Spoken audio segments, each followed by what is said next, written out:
Well, investor, pernah dengar istilah stuck di toxic financial ship? Mungkin investor udah umum sama kata-kata toxic relationship.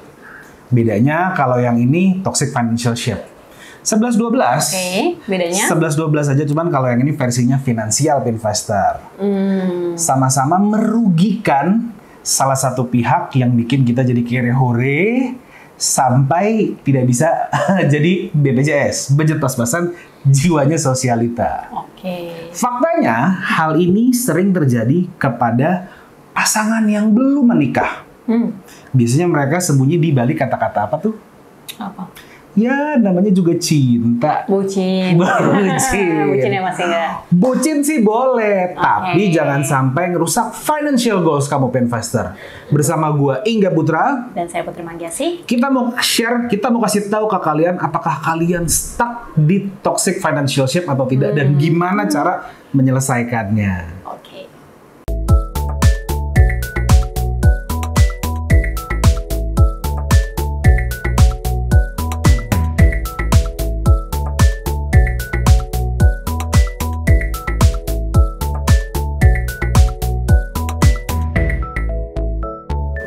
Demi kamu, aku rela. Baca puisi ya masih enggak? Nih, gue bacain, ada di sebelah sini gue. Yang pertama, ciri-ciri kalau kalian terjebak di toxic financial ship. Yang pertama adalah bayarin biaya hidup. Wah. Ongkos, kebutuhan ngekos, dan kebutuhan lainnya. Oke. Yang kedua, bohong sama ortu untuk pinjam uang padahal untuk si dia. Yang ketiga, bela-belain bayarin cicilan dia. Yang keempat, pinjam uang kemana-mana hanya untuk bikin dia happy. Oh, bener. Yang kelima, pinjemin semua barang-barang investor ke dia, padahal barang-barang investor dijualin sama dia. Jadi gimana, Ukti? Tapi kalau yang disebutin sama Mas Ingga itu terjadi kalau misalnya belum married ya? Belum menikah. Tapi bisa aja kan terjadinya? Ini Iya, toxic di kalau misalnya hubungannya. Demi kamu aku rela. Oke, apapun ya, demi aku rela. Apapun. Gitu. Itu Lanjut, Ukti. Itu ada tandanya ya? kalau kalian terjebak di toxic financial ship. Kalau misalnya udah kayak gitu Mas Ingga, dampaknya ke hubungan tuh pasti ada dong. Pasti. Kayak gimana tuh? Yang pertama, hubungannya udah gak sehat. Toxic banget kan. Toxic. Kedua, kondisi keuangan kamu hancur hancur lebur berantakan. Iya, betul. Ketiga, kegagalan untuk mengatur keuangan. Udah pasti dong, pasti hancur, banget. gagal. Yang terakhir adalah timbulnya konflik pasti di hubungan tersebut. Bener. Kalau konflik tiba-tiba ntar cicilan yang nggak dibayarin lagi gimana? Kan mungkin bisa bye ya kan hubungannya kan nggak nongles. Itu dampaknya Mas Ingga. Ternyata gimana sih cara untuk mengatasi dari toxic financial? Gimana tuh Mbak Putri? Coba jelasin. Yang pertama itu adalah pahami money personality dari pasangan kalian. Benar. Misalnya Mas Ingga tipe yang hemat apa boros? Aku boros. Istri hemat. Hemat. Nah tuh makanya kadang-kadang ada yang bilang pasangan itu nggak kadang-kadang kita dapat yang tidak sama dengan kita.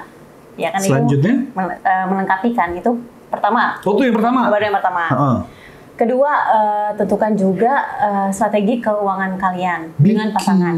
Checklistnya bikin, teratur sama-sama. Strategi gini, ada 3 nih Mas Ingga.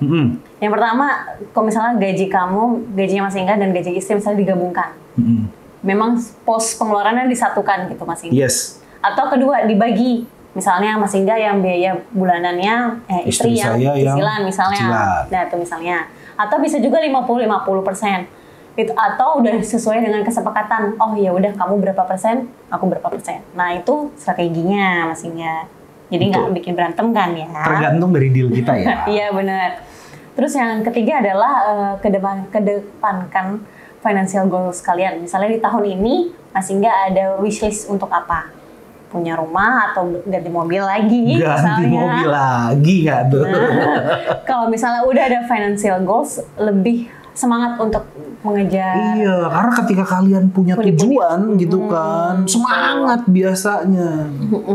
Nextnya Mas Ingga, buat anggaran keuangan bersama pasangan. Misalnya ya cross check dong berapa per bulan itu pengeluaran kalian. Misalnya berapa persen untuk biaya kehidupan sehari-hari rumah tangga, cicilannya berapa, dan juga tabungannya berapa. Jangan sampai over budget. Bener, evaluasi itu penting banget ketika kalian membicarakan masalah finansial dengan istri. Tuh.